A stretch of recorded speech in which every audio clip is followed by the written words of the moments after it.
All right, we have our usual large and enthusiastic exam week crowd, so thanks for being here. The microphone up here is broken, so I guess I don't need to have it in front of me anymore, and hopefully you can all hear me. So if you have trouble in the back, well, there's plenty of room to move forward, or just let me know and I'll try to talk louder. I'll try to tell them that that's broken. Hopefully they'll fix it.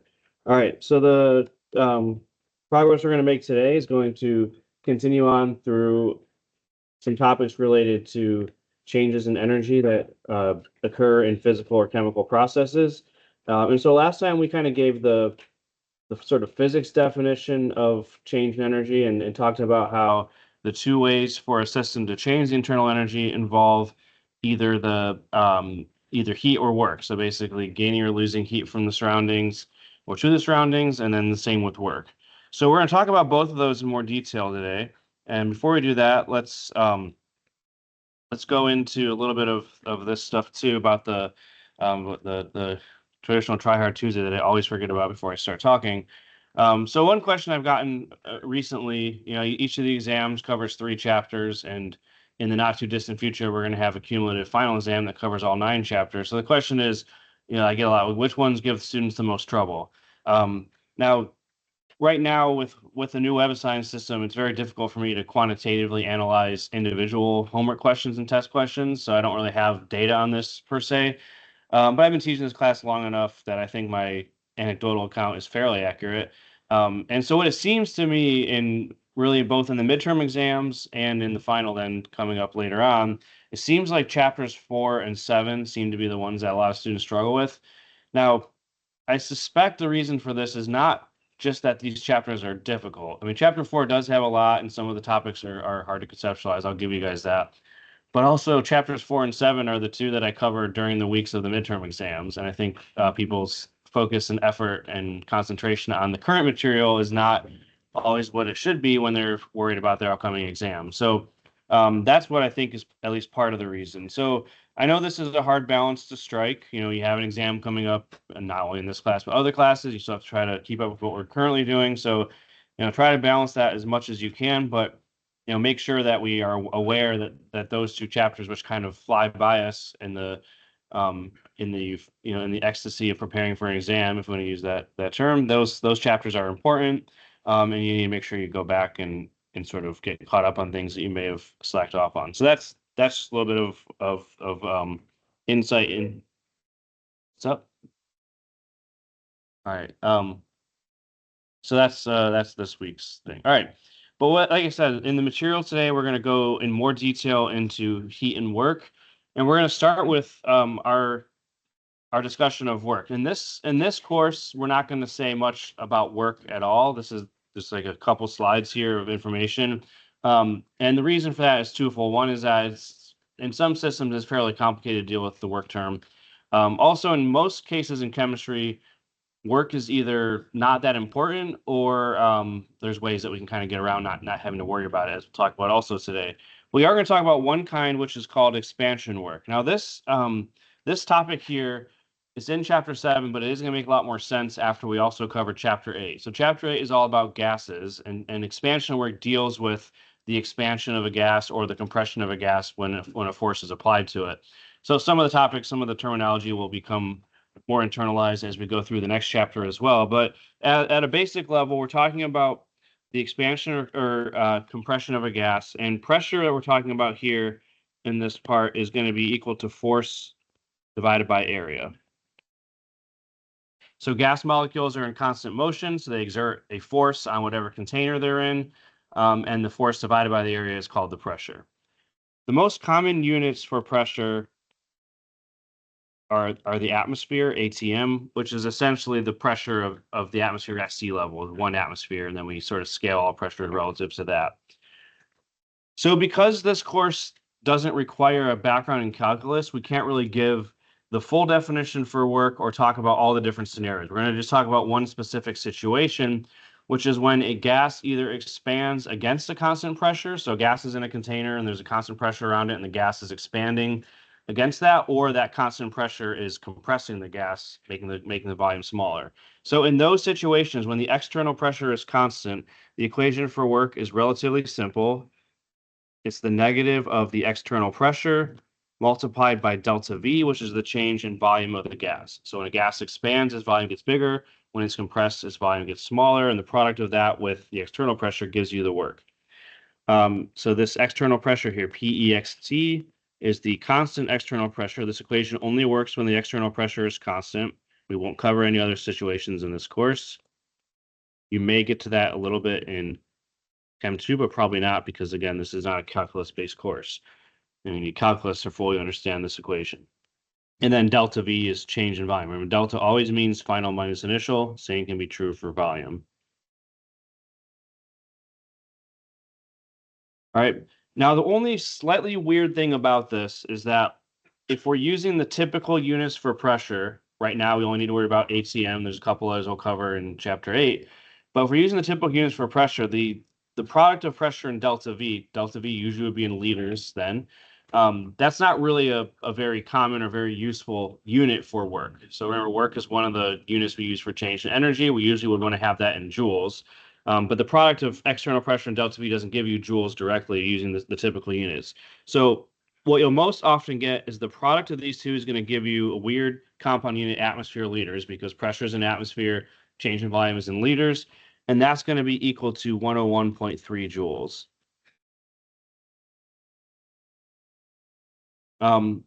So that's a conversion that you kind of have to remember. Now, there actually is a way to not have to remember it, but you have to still remember what I'm about to tell you. So it's not that you don't remember nothing. So let me open this periodic table up real quickly.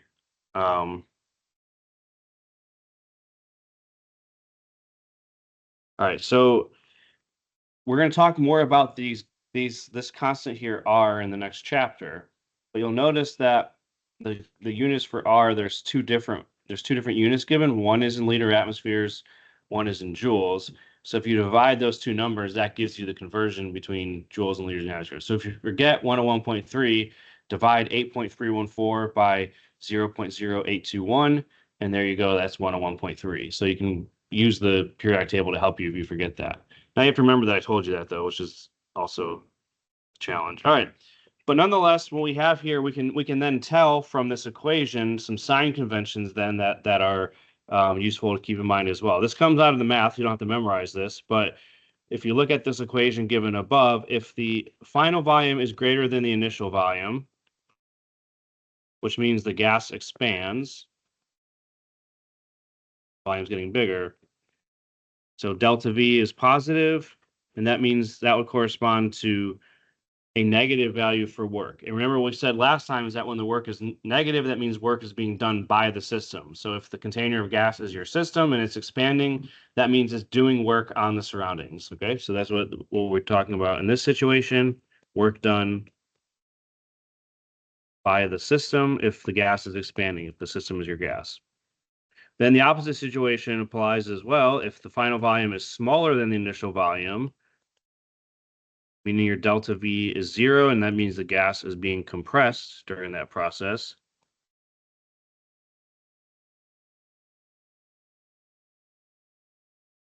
That means your work term would then be positive because you're multiplying two negative numbers together, negative P external delta V. So when work is positive, that means work is being done on the system. So when a gas compresses, that means the surroundings are doing work on the gas.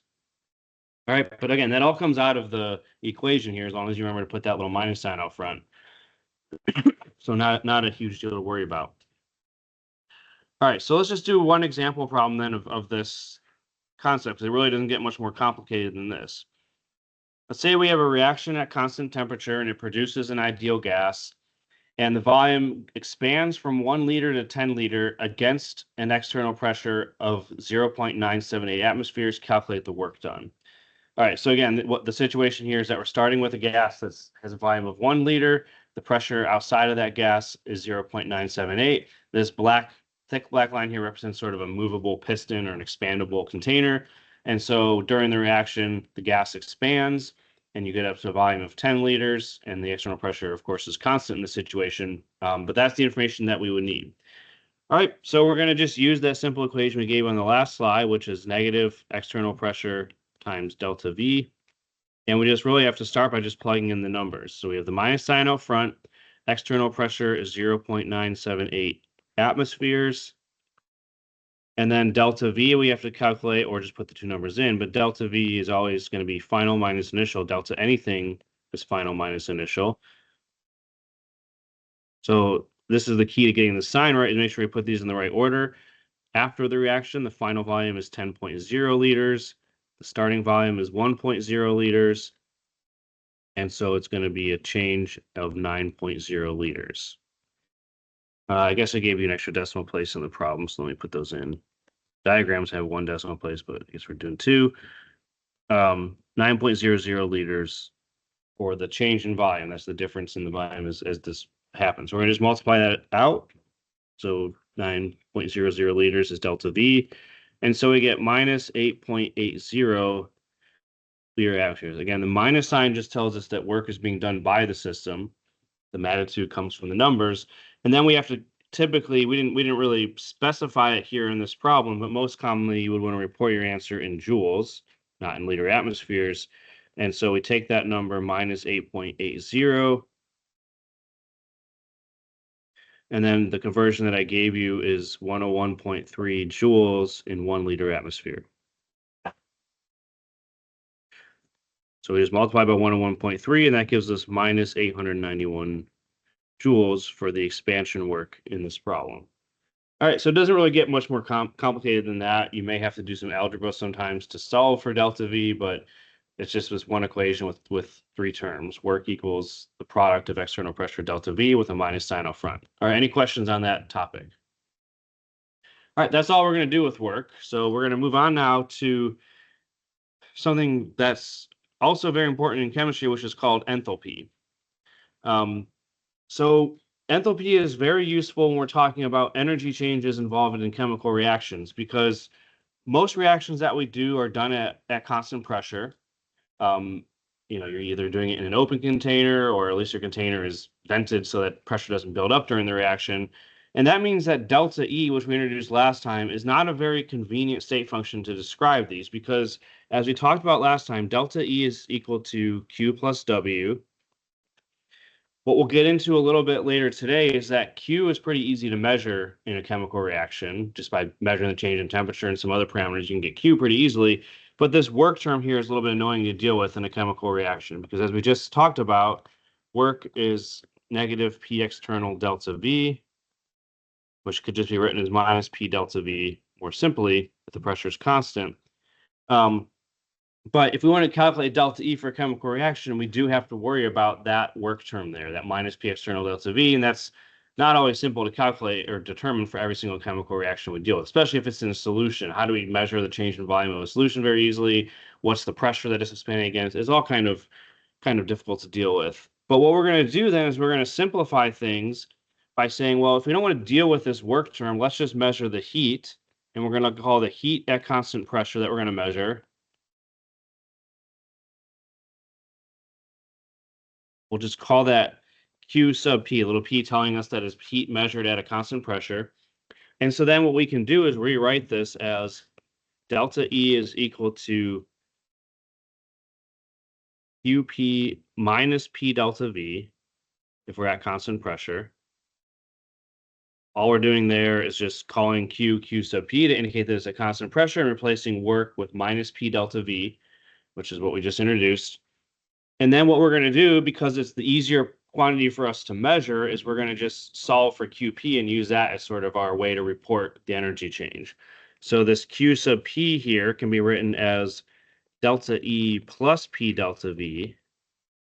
And what we're going to call this is the sum of two state functions now. So itself is also a state function, and we're going to call that delta H. And this is convenient now because this delta H, which is called the change in enthalpy, H is enthalpy,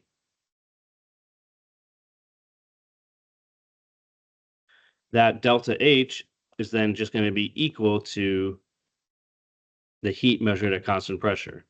And measuring heat for a chemical reaction is very simple to do. So by doing that, we have this new state function delta H that we can use as a reporter for the change in energy for that reaction.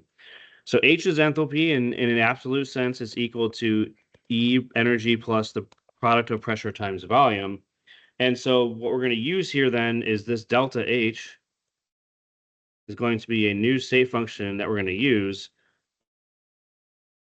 and it's going to be equal to the heat measured at constant pressure.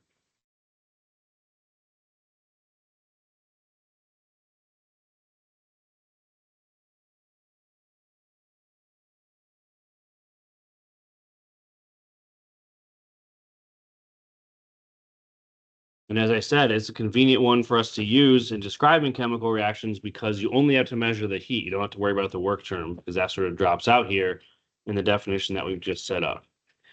So then you may be wondering, well, what if we need delta E or delta, which one's more useful, delta H or delta E? Well, how do I think about this? So let's talk a little bit about how we can compare the two then and talk about, is there really an important difference between these? So for delta H and delta E, as we said, delta H can be written as delta E plus P delta V term. So this P delta V is really the difference then between delta H and delta E, and how significant is that relative to the values of these two? All right. So if you have reactions that do not involve gases, so they're either solid phase reactions or reactions done in liquid solution, like we talked about all of chapter 6, it turns out those typically involve very small volume changes. Volumes of solids and liquids don't typically change a lot during a chemical reaction. And so what that means is if the reaction is in a condensed phase, in a liquid or a solid phase, this P delta V term is very small. May not be exactly 0, but it's pretty small compared to the typical values of delta H and delta E, which means in those situations, delta H and delta E are basically the same. Not exactly identical, as we said, there's going to be probably some small contribution, but you can use delta H as an approximation of delta E, and it's going to be very close. So in reality, in many chemical reactions, delta H and delta E pretty much mean the same thing and tell you the same information, even though they're defined differently, and even though delta H in principle is easier to measure because it only depends on the heat.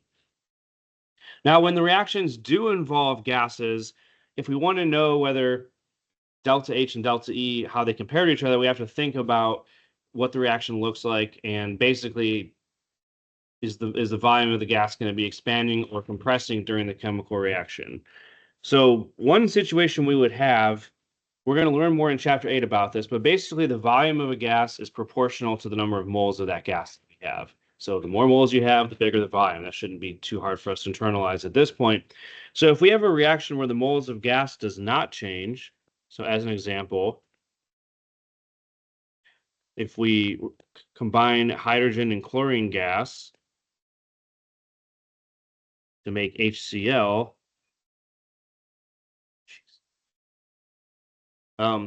what we have, if we look at this situation here, on the reactant side, we have 2 moles of gas. 1 mole of H2 plus 1 mole of Cl2 is a total of 2 moles of gas. On the product side, we also have 2 moles of gas, 2 moles of HCl in that case.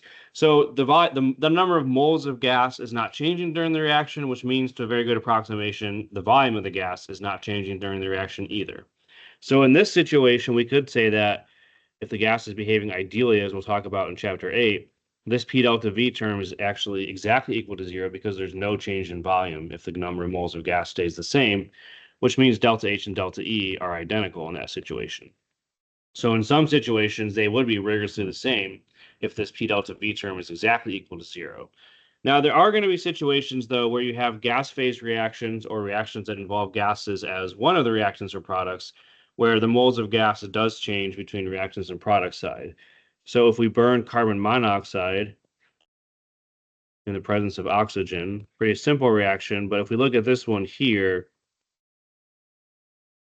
what we'll notice is that on the reactant side, we have 3 moles of gas, 2CO plus 1O2 is 3 moles. On the product side, though, we're only forming 2 moles of gas, 2 moles of CO2. And so that tells us that the volume should be getting smaller as the reaction progresses because we have more moles of gas that we're starting with and we're forming fewer numbers of moles. So there's a non-zero change in volume.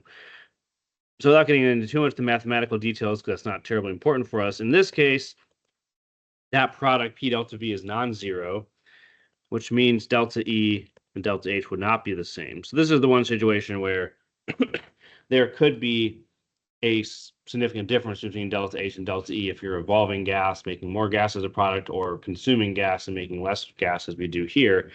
But it's still the situation that in most situations, this P delta V term is quite a bit smaller than the heat term.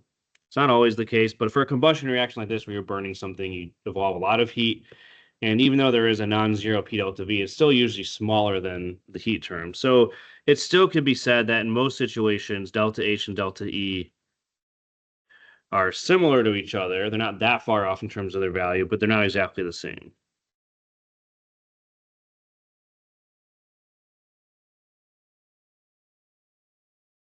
All right. So those are some important things to think about from time to time. But again, the most important thing is just to recognize that delta H is just a more convenient state function for us to use when we're talking about the changes in energy that occur during a chemical reaction. It's easier to measure, simpler to define. And so that's one that we typically will talk about in the context of a chemical reaction and trying to determine then how much energy change is there when the reactants are consumed and they form the products. All right. So using that then as our sort of our framework going forward, let's talk about then some properties of delta H and some ways to think about it. So first, we're going to just talk qualitatively about the two different possibilities of the sign of delta H being either positive or negative. So delta H can be positive or negative, just like delta E can be. And so if we have a negative delta H, we would call that an exothermic reaction. That means the heat, which is equal to delta H, is less than 0. So whenever heat is negative, remember that means that the system is releasing heat, which would mean that during a chemical reaction that's exothermic, heat is released as a product. It's not really rigorously true that you would call heat a product of a reaction, but you can kind of think about it that way, where the reaction would be evolving heat. So pretty much any combustion reaction would fall in this category. So if we burn hydrogen, which releases a lot of heat,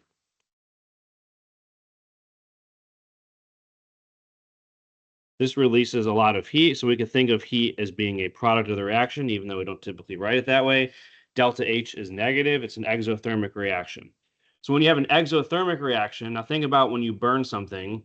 Let's say let's say you're smart enough to burn something in the palm of your hand. Would your hand get hot or would your hand get cold? I think you all know the answer to that, right? And that's why you wouldn't do it. So when you have a negative delta H, heat is released to the surroundings, which means the temperature of the surroundings increases, okay? So that's the key feature of an exothermic reaction. The temperature increases.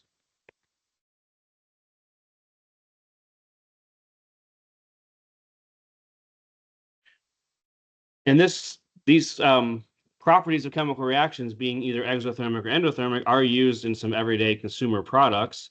We don't have much of a use for these in Houston, but they have these hand warmers that you can get, which I used a lot when I used to work at the parking garage entrance of the Symphony Hall in Cleveland when I was in college, and it was like 20 degrees Fahrenheit. I have to stand there for 3 hours. So I would put a couple of these in my pocket, keep my hands in there as much as possible. These are just little heat packets that when you expose them to air, there's like a fast sort of rusting process that happens, which is exothermic, and they warm up, and that's the exothermic reaction releasing heat to the surroundings. So the exact opposite of that is endothermic. So that means the heat is positive, and the delta H would then be also positive. So in this situation, heat is absorbed during the reaction from the surroundings, and it can be shown as a reactant. Again, not really a reactant, not really correct to draw it that way, but you can sort of, it's a helpful framework to think about it.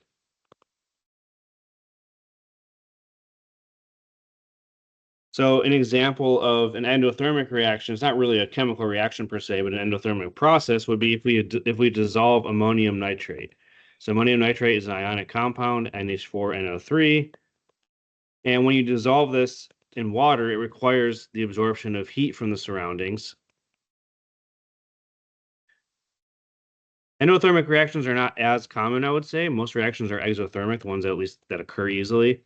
But this is an example. It's not really a chemical reaction, but if we dissolve ammonium nitrate in water, it is endothermic. And so when heat is absorbed from the surroundings, that means the temperature of the surroundings goes down, which means it would feel cold. So if you have these instant cold packs, a lot of them are based on either endothermic chemical reactions or endothermic process like this. There are some that involve just ammonium nitrate. You basically crack open the bag on the inside that allows the water and the ammonium nitrate to mix together. And when the ammonium nitrate dissolves, it pulls in heat from the surroundings, and then everything starts to feel cold. All right, so key point then is that in an endothermic reaction, the temperature of the surroundings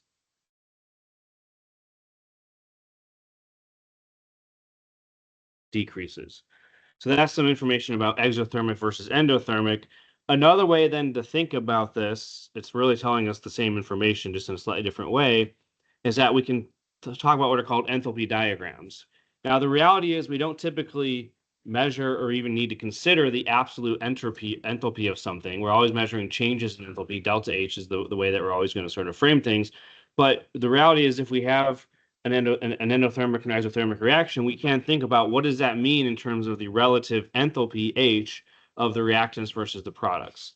So in an exothermic reaction, we just said that delta H is less than 0, which means the enthalpy is getting smaller. So in a chemical reaction, remember, delta always means final minus initial. In a chemical reaction, final is the products, initial is the reactants that go into that. So in an exothermic reaction, the reactants have higher enthalpy than the products. And so during the course of the reaction, the enthalpy is decreasing because the products are lower enthalpy than the reactants. And that means delta H is less than 0, and heat goes out of the reaction as a product. Okay? Basically, that change in enthalpy corresponds to the amount of heat that would then be released to the surroundings. Exact opposite for an endothermic reaction, delta H is positive. So that means the enthalpy is getting larger, it's increasing during the reaction. So in an endothermic reaction, the reactants have less enthalpy than the products. So during the course of the reaction, the enthalpy is increasing, so your delta H is positive. In order for that to happen, heat has to go into the reaction to bring about that change in enthalpy, that increase in enthalpy that we would see. All right, so that's just another way of thinking about exothermic versus endothermic in terms of the relative enthalpies of reactants and products. All of that comes from just the definitions: exothermic, negative delta H, endothermic, positive delta H, and the fact that in a chemical reaction, the reactants is your starting point, the products is your ending point. All right, so any questions on those concepts? Now, what we're going to spend a lot of the rest of today talking about then is, because delta H, change in enthalpy, as we said, is a state function that can be measured just by considering the heat that's evolved or absorbed during a reaction, we're going to talk how do we actually measure heat now. So this is going to kind of be like the section we did on titration. It's a totally different concept, but we're going to talk about some of the experimental aspects of how we measure this. But in reality, this is a lecture-based course, so we're going to mostly cover and focus on how to analyze the information, how to solve the problems, and things like that, just like we did for titration. All right, but let's talk about the equation first, which is how we calculate heat. So we're going to come up first with the proportionality that relates heat to two different things that we're going to be measuring. So these, I think you can kind of just think about conceptually and hopefully come up with on your own as I describe them. So let's imagine a situation where you want to raise the temperature of water. You have a container of water, and you want to increase the temperature from room temperature up to, let's say, 100 degrees Celsius, the boiling point. So if you have just a little tiny container of water versus a huge pot of water, which one do you think you have to put more heat into, the smaller one or the bigger one, to raise the temperature? Don't overthink it. It's the bigger one, right? So what that means is that when you're measuring heat in a substance or in any sort of process, is proportional to the mass of that substance that you have. So if you have more substance, you either have to put more heat into it if you're trying to increase the amount of heat in that substance, or it will release more heat if it undergoes a release of heat.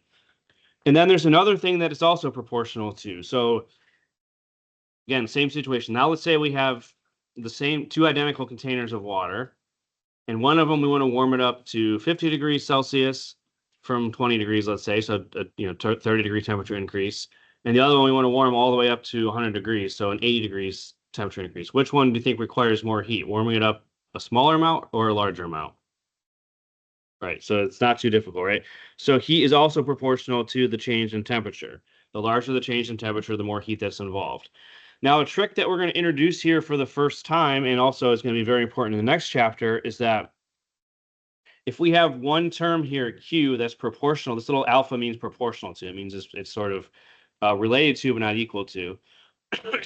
if we have Q being proportional to two different things, it's also going to be proportional to the product of those two things. So Q is going to be proportional to the product of the mass and the change in temperature. And then the other important trick then that we have to introduce is if you have a proportionality and you want to make it an equal sign, we can't really calculate anything from this, but if you want to make an equal sign, you just have to put a constant on one side of the equation that makes the two equal to each other. The way that it's typically done is we put the constant on the right side, and so that means we can write an equation then where Q is equal to M times C times delta T. C is the important one that I have to introduce out. So this is the constant that we're talking about, C there. So C is called the specific heat capacity. So that's what C represents. And it represents the amount of heat needed to raise the temperature of 1 gram of substance by 1 degree Celsius.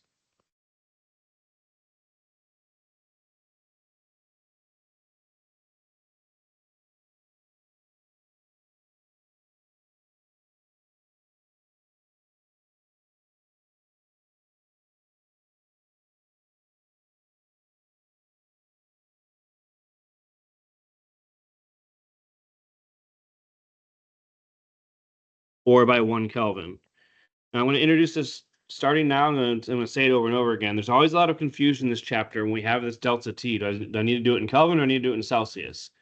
If it's a delta T, a change in temperature, it doesn't matter what units you use as long as the two that you're subtracting are the same, because the size of 1 degree Celsius and 1 Kelvin unit are the same. So if you're subtracting 2 Kelvin temperatures or you're subtracting 2 Celsius temperatures, the difference between them will be identical. So for delta T, you don't have to convert anything to Kelvin. It wouldn't be wrong to. It's never wrong to convert to Kelvin, but you can use Celsius directly because you're talking about a difference in two temperatures. There's going to be one equation we're going to give much later on in a future chapter where it's just T by itself, not delta T. In that case, it has to be Kelvin. But for a delta T, for a change in temperature, Celsius and Kelvin are equivalent to each other as long as you're talking about the difference between two temperatures. So the only specific heat capacity that you should probably learn, it'll be likely given to you, but you're going to use it so much anyway, so you'll likely learn it, is that for water, the specific heat capacity is 4.184 joules per gram Kelvin, or written as again joules per gram degree Celsius. It doesn't matter whether your temperature is in Kelvin or Celsius. Every substance has a different specific heat capacity, so it's not a universal constant. This would apply if water is the substance, and in most problems we're going to talk about in this part of the course, water would be the substance that's absorbing or releasing heat, or at least one of the substances involved. So we're going to use that number a lot. But if you have a different substance that's involved in absorbing or releasing the heat, you would have a different heat capacity involved. It's specific to the substance that you're dealing with. It's not a universal constant. All right. So that's going to be the equation then that we're going to use to calculate heat, Q, the heat. And then a related term that we're not going to use as much, but we want to be a little bit aware of, is what's called the molar heat capacity. So specific heat capacity is per gram of substance.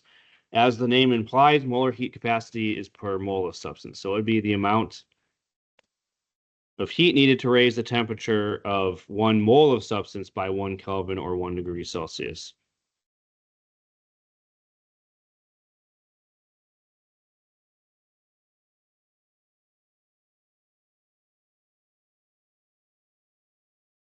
So specific heat capacity is per gram, molar heat capacity is per mole of substance.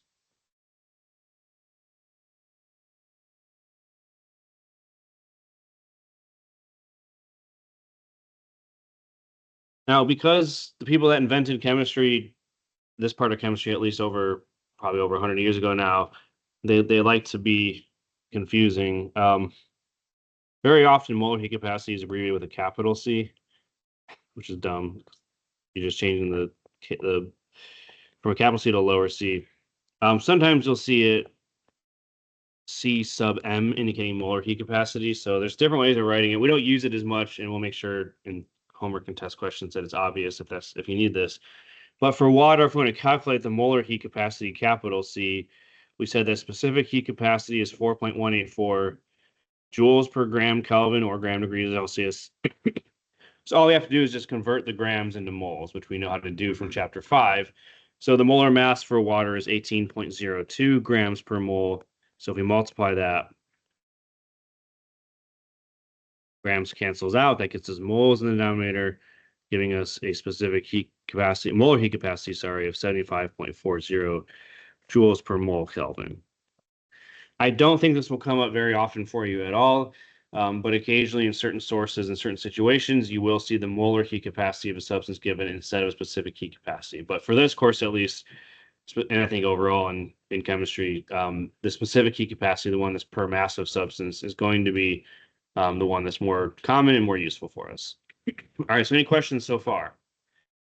So now we're going to just talk about some different situations then where we use that equation for heat. So the simplest of these will be one like this, where we have, we're conducting an aqueous chemical reaction in water, 50 milliliters of water, and the temperature increases from 22.31 degrees Celsius to 37 degrees Celsius, 28.37.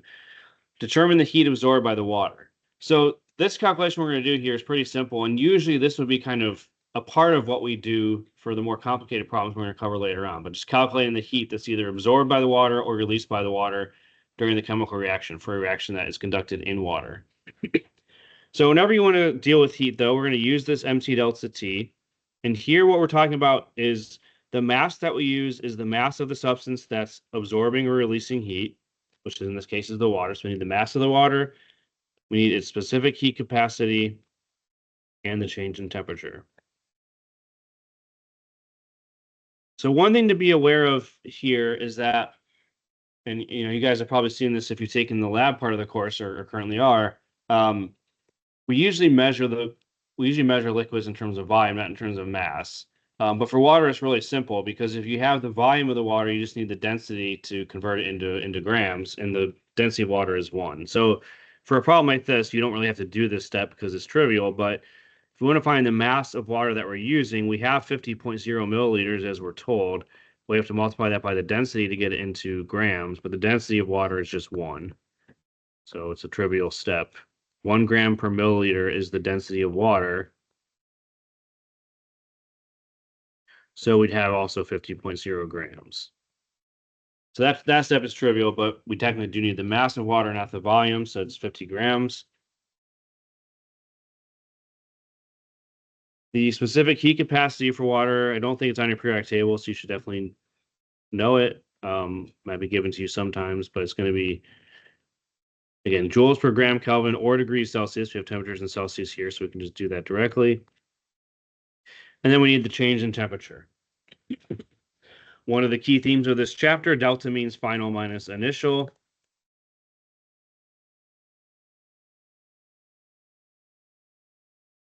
So if we're given the two temperature values, we just have to subtract them to get delta T. It goes from 22.31 to 28.37. So 28.37 is the final temperature. 22.31 is the initial temperature. So the difference between those is 6.06 degrees Celsius or 6.06 Kelvin if you were to convert into Kelvin first, but you get the same difference between the two, which is what we need.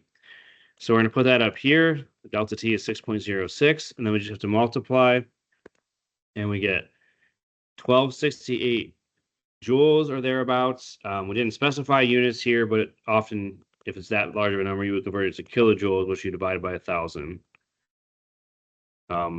So we'll tell you what units to use if it's a numerical problem, but joules or kilojoules, depending on the situation. All right, but for calculating heat, it's just 3 terms you have to multiply together. And as I said, this calculation will be often part of more complicated things that we're going to do, but it is sort of at the essence of a lot of these things. So any questions on that? All right.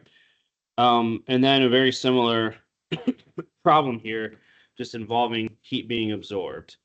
All right.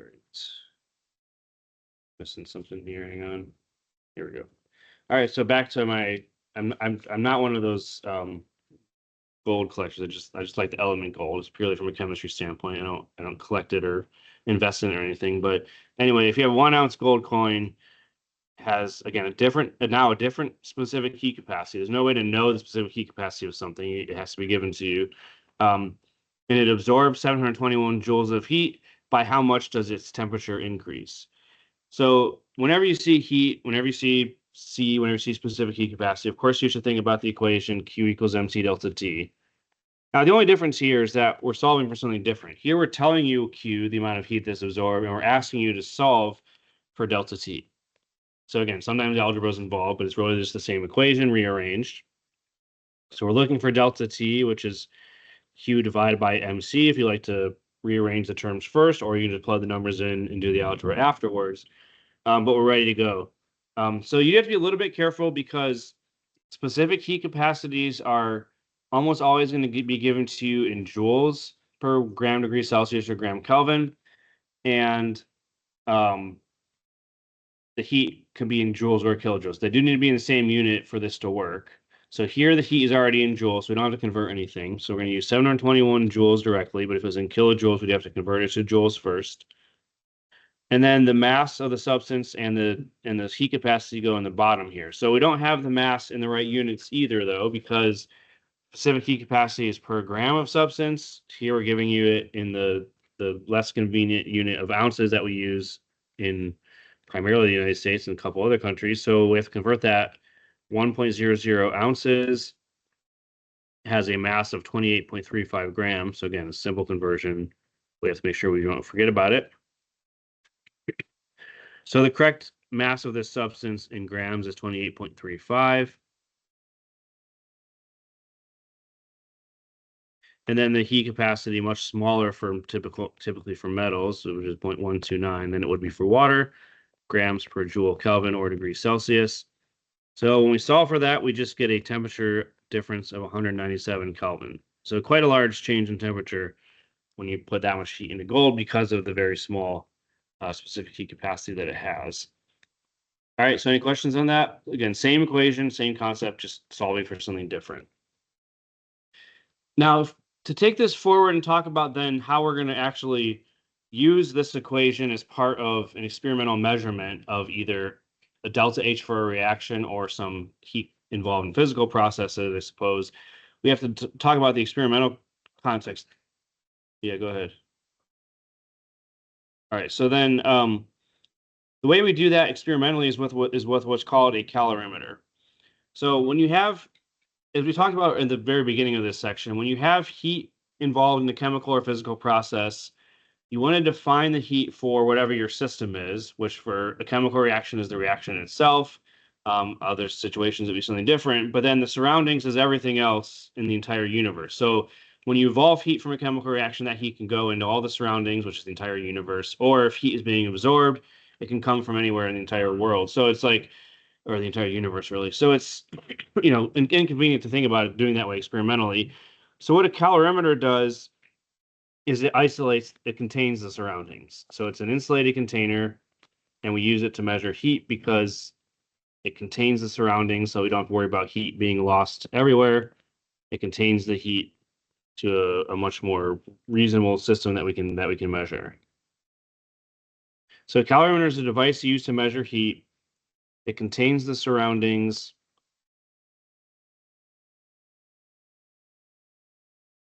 And usually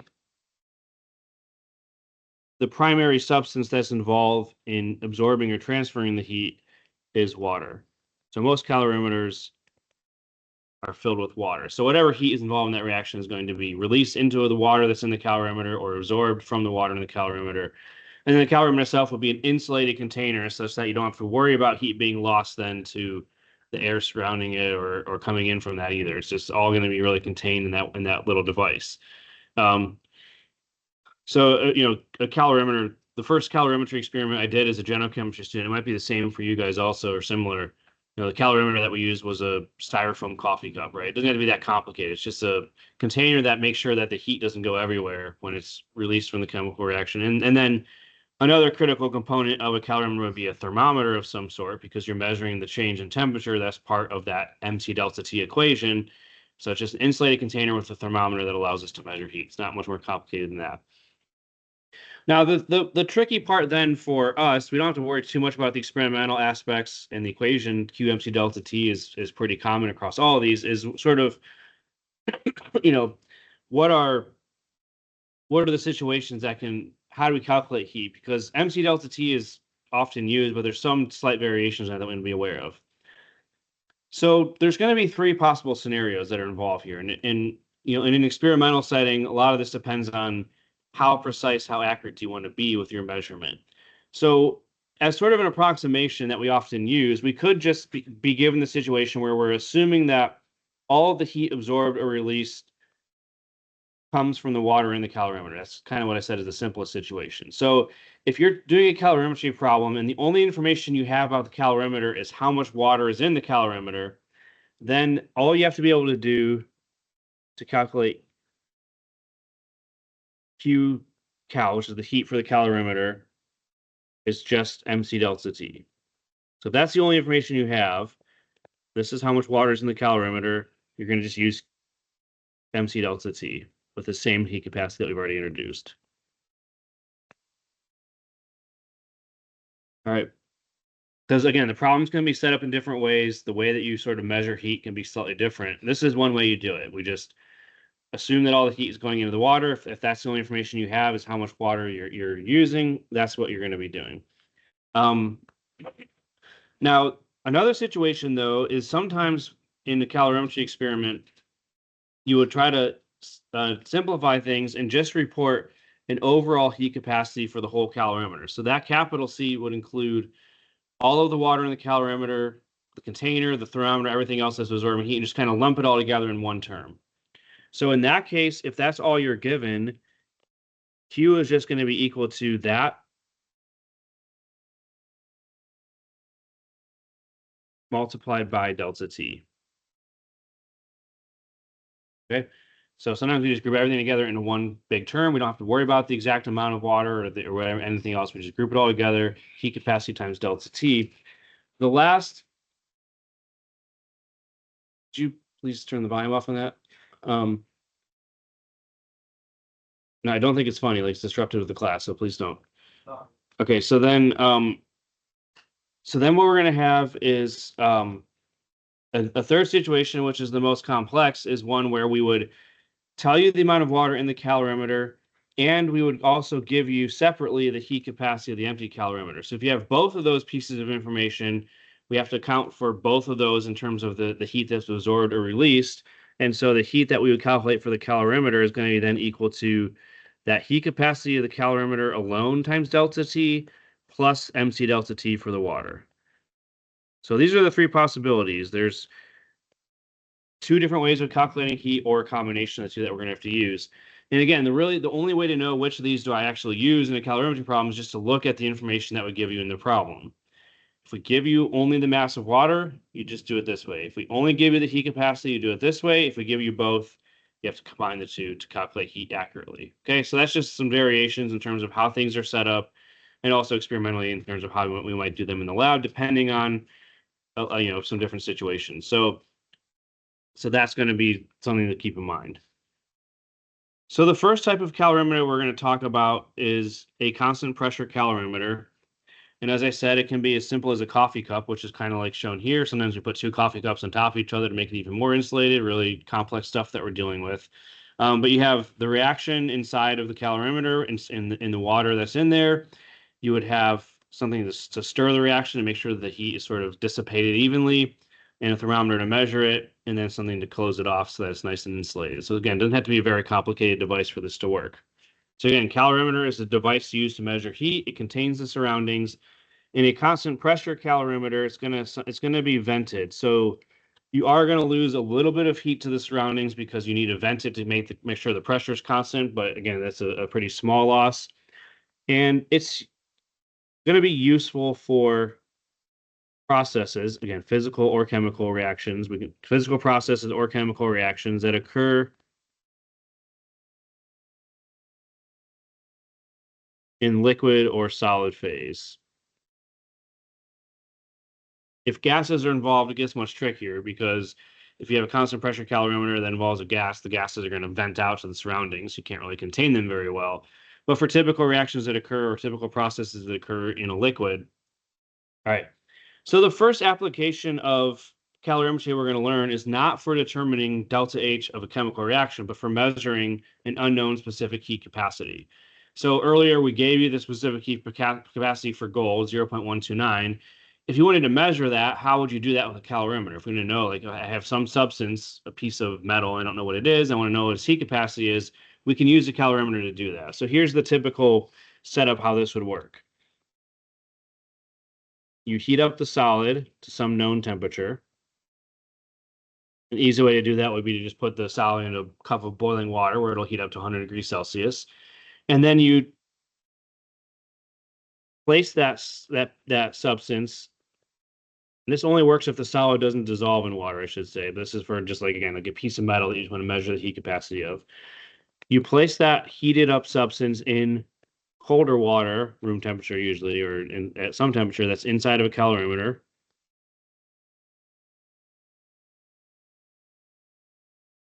You measure the final and initial temperatures of the water. That's what the thermometer is for. And then the key concept then is that whenever something takes place in the calorimeter, whatever you're defining as your system is going to have some amount of heat that's lost or gained, and that amount of heat is going to then be gained or lost by the water. So basically, there's heat transfer between the system and the calorimeter, and those two have to be equal in magnitude but opposite in signs, because one of them is losing heat, the other one is gaining heat, or vice versa. So they're always equal and opposite signs. So if we're defining the solid as our system here, the negative, let me do a little bit different so I don't confuse you guys. I'll put dots here. These are your bullet points. This is the minus sign. So the negative of Q for the solid is equal to the heat for the water. So basically the two terms, whatever's inside the calorimeter and the whatever's absorbing the water, the heat in the calorimeter. And I guess I could be like a little bit more precise and call this, let's just do it this way. This is the way it's most commonly done. And that's going to be the situation we have. So then we can write out the two equations for this. For the solid, it's MC delta T using its heat capacity. And then for the water, it's MC delta T using its heat capacity. And the only thing you need to remember is that there has to be a minus sign on one side for this to be true, because the heat terms are equal in magnitude. Typically in this situation, if the substance is starting out hotter than the water, it's going to release heat to the water. The amount of heat that it releases is equal to the amount of heat that the water absorbs, and the two will just be opposite in signs. And then, so in this equation here, the only unknown typically would be the heat capacity of the solid. You measure the mass of the solid before you put it in. Delta T comes from measuring the temperatures before and after this process occurs. Heat capacity for water is known, everything else is known. And so then you can solve for this. You don't have to memorize this equation, it just comes from algebra, but it's minus MC delta T for water divided by the mass of the solid times its delta T. All right, but again, it's just setting two MC delta T's equal to each other. Whenever you have heat transfer occurring in a calorimeter, physical process where something is hotter, something is colder, heat is transferred between them, the two heat terms have to be equal in magnitude but opposite in sign. So let's do an example of this because it's easier to see with real numbers and everything. So we're going to take a 10-gram sample of a solid. We're not specifying what it is. We heat it to 75 degrees Celsius and then place it into a calorimeter that contains 50 grams of water initially at 25 degrees Celsius. The water temperature changes to 26.64 degrees Celsius. What is the specific heat capacity of the solid? So we have to still think about a little bit of what information are we given about the calorimeter. And the only information we have about the calorimeter is how much water is inside of it. We don't know the heat capacity of the calorimeter itself. So again, we're going to make the assumption that all of the heat that the solid releases, which is at the higher temperature, is going to just go into the water and be absorbed by the water. So it's the exact same scenario that we just spelled out.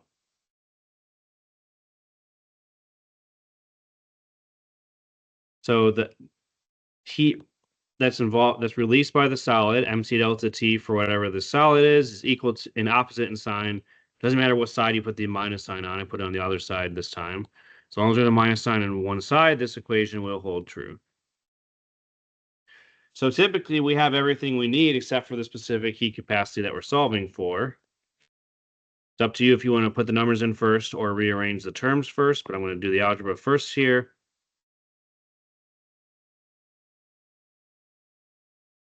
and just solve for that unknown specific heat capacity.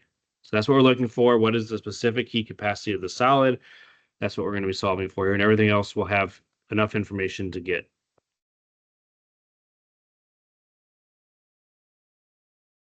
All right, so the mass of water in the calorimeter is 50 grams. That's given to us. So we have to start plugging in terms that we know. Specific heat capacity of water is 4.184.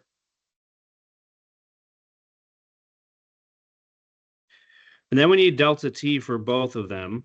So delta T was not directly given to us, but we have the initial and final temperatures. Also recognize that the delta T for the two substances is going to be different. They go to the same final temperature, so the heat transfer stops once they're at the same temperature, but the initial temperature for those two is different. So the initial temperature for the solid is 75, the initial temperature for water is 25, and the final constant temperature that they reach is 26.64. So they're going to converge on that temperature. So delta T for the water, we have to pay close attention to the different temperature values we have. The final temperature is 26.64 degrees Celsius. The initial temperature of the water is 25. We have to pay close attention to the two different temperature values. So delta T for the water is going to be positive 1.64 degrees Celsius. So that's the number that goes up here. And then for the solid that we're putting into the water, the mass of that solid is 10.0 grams. That's given to us directly. But then we also need to calculate its delta T. So delta T for the solid, final minus initial, the two substances will have the same final temperature. That's when the heat transfer stops, is when they've equalized in temperature. But the initial temperature for that piece of solid that we put into the water was 75 degrees Celsius. That's what we heated it up to initially. So we have to use that as our initial temperature for that part, which means we have a negative delta T here of minus 48.36 degrees Celsius. That's the number we put in here.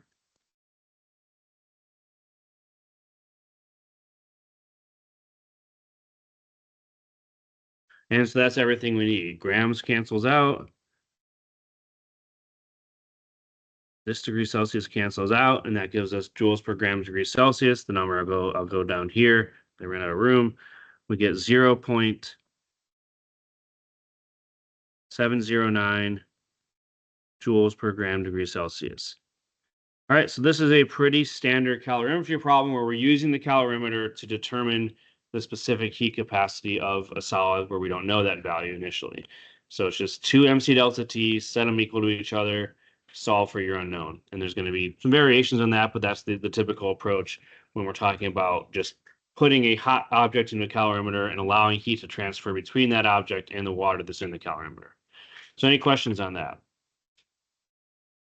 Now, I suppose the more useful approach or application of a calorimeter is determining delta H. It's also more involved, as it turns out, but for determining delta H in a calorimeter, we have to recall the definition of delta H that we just gave earlier today. Delta H is equal to delta E plus P delta V, which is equal to heat measured at constant pressure. Okay, so again, that's the value of delta H, is if we just measure the heat of the reaction at a constant pressure, that gives us delta H directly.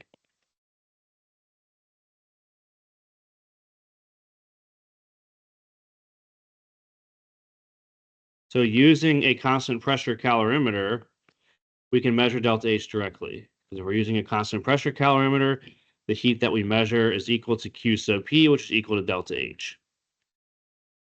So that's the now the first step is going to be to determine the total heat absorbed or released by the calorimeter. So you have a chemical reaction that takes place in a calorimeter, and that chemical reaction is either endothermic or exothermic. And so if it's exothermic, it's going to release heat to the calorimeter. If it's endothermic, it's going to take heat in from the calorimeter. So you're going to use, again, the same approach to measure that we just talked about. So the heat for the calorimeter would be some combination of MC delta T for the water that's in the calorimeter. So that's the part that comes from the water that's in the calorimeter, plus the heat capacity of the calorimeter times delta T, which is the calorimeter itself. And as we introduced earlier, it's going to be some combination of these two terms depending on what information you're given in the problem. So if you only know how much water is in the calorimeter, you just use MC delta T like we've always been doing. If you only know the overall heat capacity of the whole thing, you just use this term, or if you know both, you have to add them together. So there's, again, three possibilities for how we calculate that, but that's always going to be your first step, is calculating that number. And then what we have to recognize is that the delta H for a reaction is usually going to be given in kilojoules per mole of substance. And so the heat for the reaction that we get is equal to the negative of the heat for the calorimeter. So we measure the heat term for the calorimeter. Because that heat came from the reaction or went to the reaction, those two are equal and opposite in sign. That's heat of reaction. But this value here depends on the scale of the reaction. And it's not a very useful number by itself. So for example, a common application of a calorimeter is to burn some substance inside of it and figure out, not a constant pressure one, but if you burn a substance in a calorimeter, you want to figure out how much heat does that substance release when it's burned, right? What's the delta H for that combustion reaction? If you burn a tiny little bit of that substance, you're going to release a little bit of heat. If you burn a lot of that substance, you're going to release a lot of heat. So this heat for the reaction is going to depend on how much substance is actually participating in that reaction. So it's not a very useful number by itself. So that's why I said we typically want to normalize it to the moles of substance. So most often your last step is going to be to calculate delta H by taking the heat of the reaction, dividing it by the moles of substance.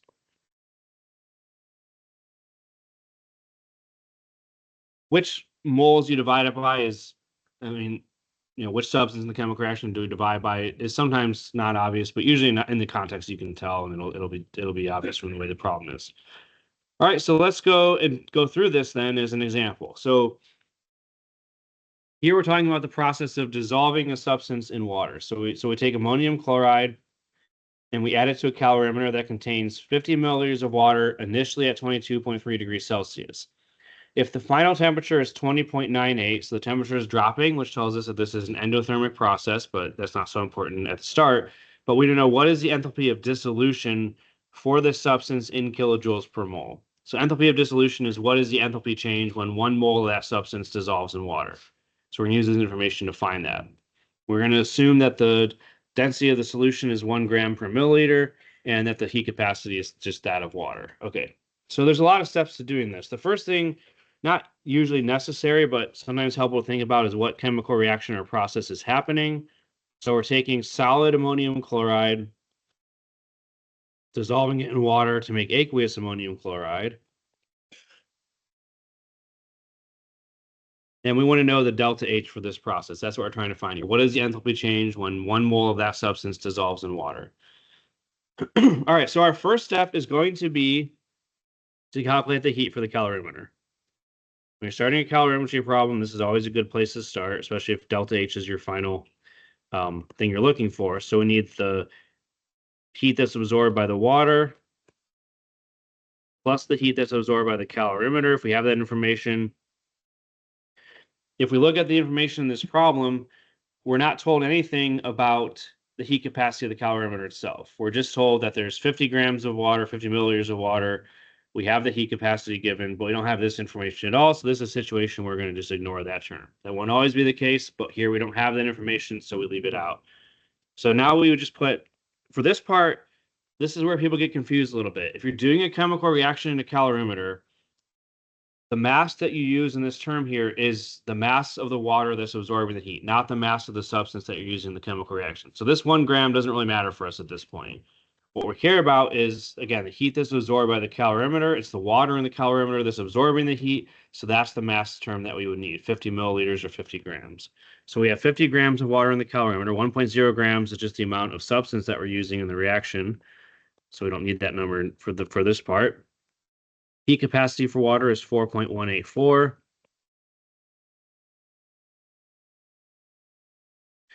And then we need the delta T, which is final minus initial.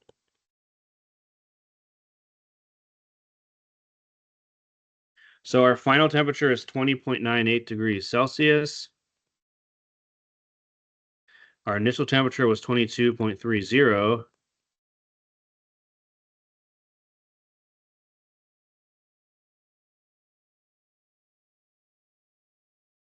So our delta T is minus 1.32 degrees Celsius.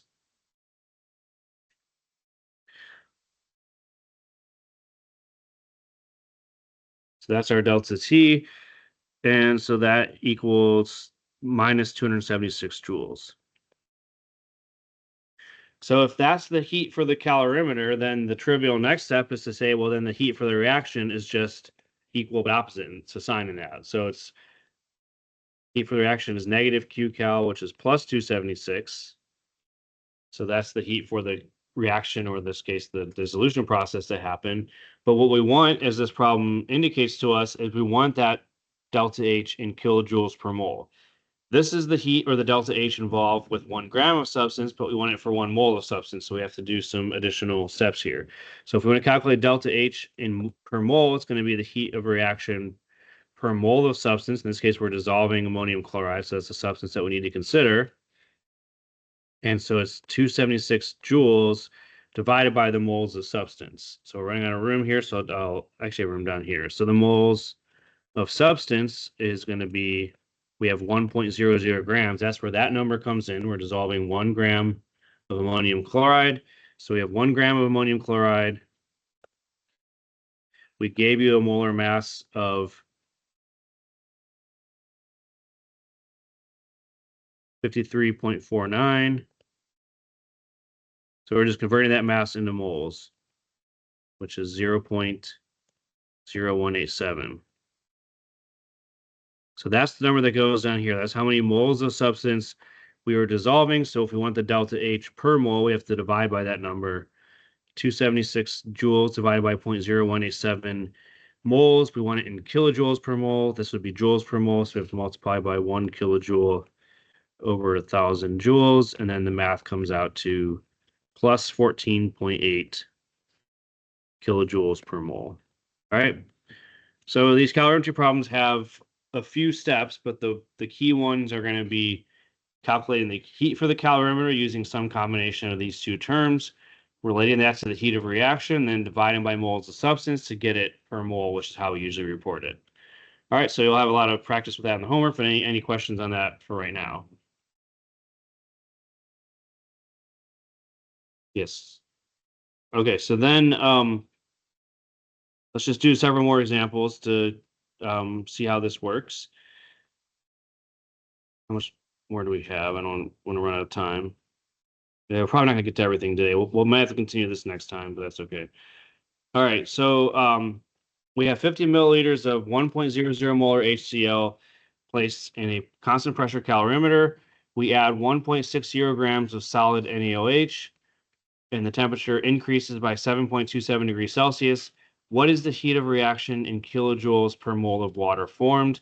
Assume the solution density is still 1, and assume that the specific heat capacity is the same. So in this case, we're not just dissolving something in water. We actually are doing a chemical reaction because we're mixing hydrochloric acid with sodium hydroxide. We should recognize that from chapter 6 as an acid-base reaction. So when we have those two reacting with each other in the calorimeter, it's going to be HCl plus NaOH, one of the simplest acid-base reactions, which makes water and sodium chloride. So a little bit of a chapter 6 review here.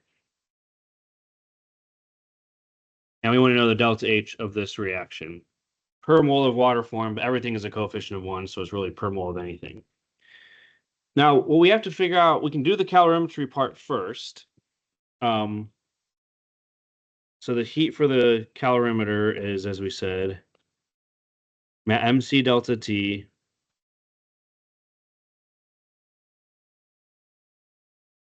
plus the heat capacity of the calorimeter itself times delta T. I promise we'll see this in some of the future examples, but again, this is a situation where we don't give you the heat capacity of the calorimeter. Nothing in this, long word problem here tells us the heat capacity. We just have the amount of substance, the heat capacity of the water, but we don't have anything about this. So again, we're going to drop that term out and not worry about it.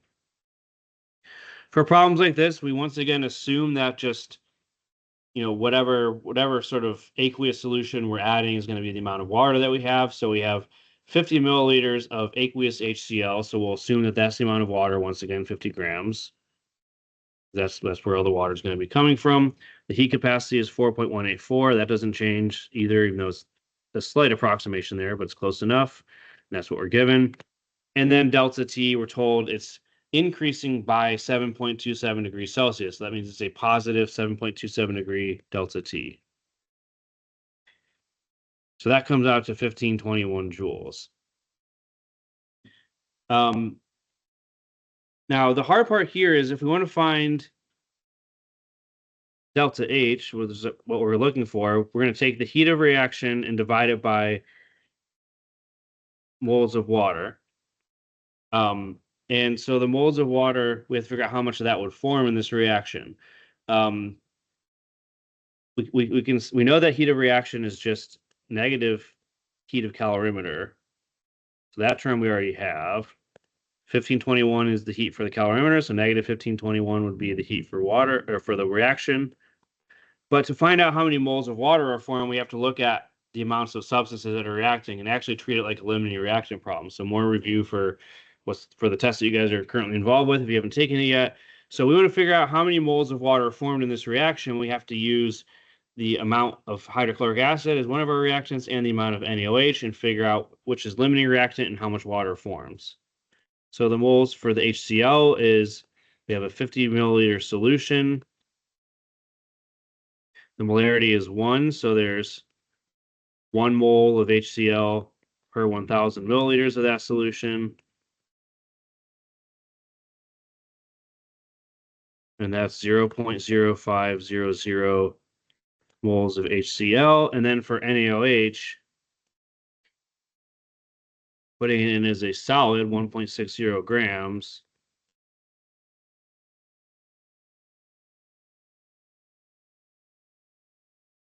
And then 1 mole of NaOH has a mass of 40.0 grams.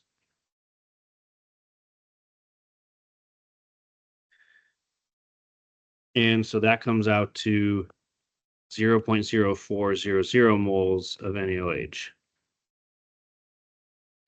This is a one-to-one reaction, so whichever one has a smaller number of moles is going to be limiting reactant. So actually we're limited by the amount of NaOH. 0.04 moles is smaller than 0.05, and that means if we have 0.04 moles of NaOH, we're going to also form 0.04 moles of water. Trivial stoichiometry here because it's a one-to-one-to-one-to-one reaction. So the amount of NaOH we have, which is limiting, is going to dictate that that's the amount of water that can form as a product.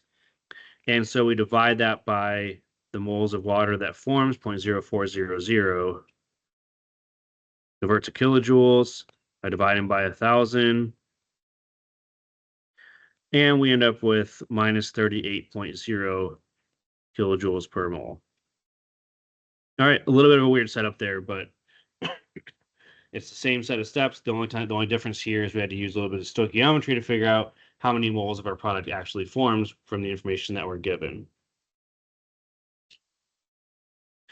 All right, so then the last example I have is kind of a 3-step problem. So what I'll probably do is I'll work through as much as I have time for. Some of the steps are short, and then if I don't completely finish it, I'll just put it in the notes. I don't think I'm going to come back to it.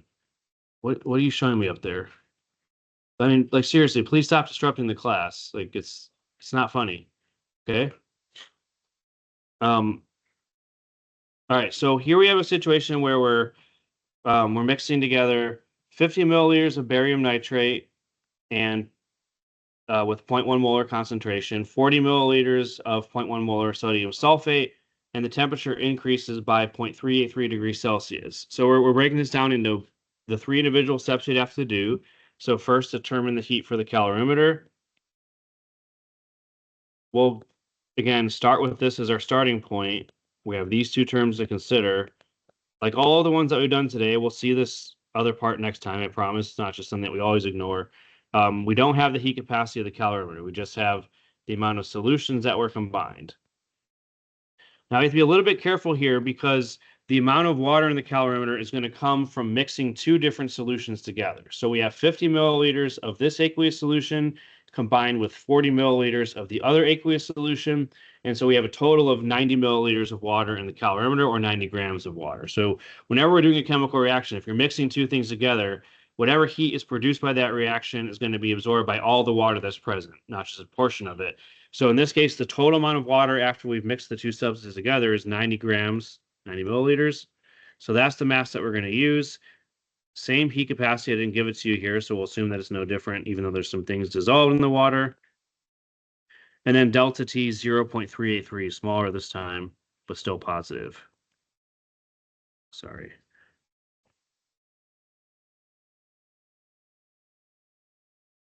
So that number comes out to 144 joules. And again, just to write out how we got this, is again because we're mixing together a 50 milliliter or 50 gram solution, and we're mixing it with another 40 grams. So it's a total of 90 grams.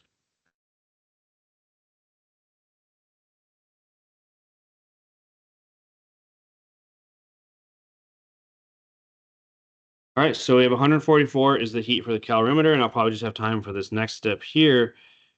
Determine the moles of precipitate form. So this is a good review for exam 2 material. So we're mixing together 2 ionic compounds, so we should think of this as being a precipitation reaction. So barium nitrate and sodium sulfate. We swap cations and anions, so I'm going to have to go through this quickly because we're almost out of time. But we get barium sulfate and sodium nitrate. We should recognize that sodium nitrate is always soluble. Most sulfates are soluble, but barium, which is one of the lower group 2 elements, calcium, strontium, barium, those are the exceptions for sulfate. So that's going to be our precipitate. We have to balance this equation. So we have 2 nitrates and 2 sodiums. So we need a coefficient of 2 there. But that should be the only coefficient we need. So just like the last problem, though, this is limiting reactant situation because we have amounts for both substances. So for barium nitrate, we have 50 milliliters of solution, and the concentrations for both are 0.100 molar. So there's 0.100 moles of barium nitrate in 1,000 milliliters of that solution. So it's 0.00500 moles. And then the moles for sodium sulfate, same exact calculation. We have 40 milliliters of that solution. So at this point, we can probably do it in our head. But we have 0.1 molar solution of that as well. So there's 0.1 moles of sodium sulfate in 1,000 milliliters of that solution. And I hope we have the right number of zeros here, but it should be, again, 0.00400. It's a 1-to-1 reaction on the reactant side. So whichever one of these is smaller is the limiting reactant. And then the moles of precipitate would just be moles of barium sulfate that form. It's a 1-to-1 reaction, so it's just going to be that same number. We have 0.004 moles of our limiting reactant. We form 1 mole of product per mole of sorry, that's our limiting reactant. 1 mole of product formed, so it's going to be the same number, 0.00400. So in the interest of time, I didn't write it out in full, but the math is trivial because these 3 species all are reacting in 1-to-1 ratio. So we had again figure out our limiting reactant to figure out moles of product form. They're usually not this involved, but I figured it'd be a good time to review some of this stuff anyway. All right, we're out of time, so I'll fill out this last section. It's just dividing heat of reaction by moles of product. So pretty simple. Have that in the notes, and we'll continue on next.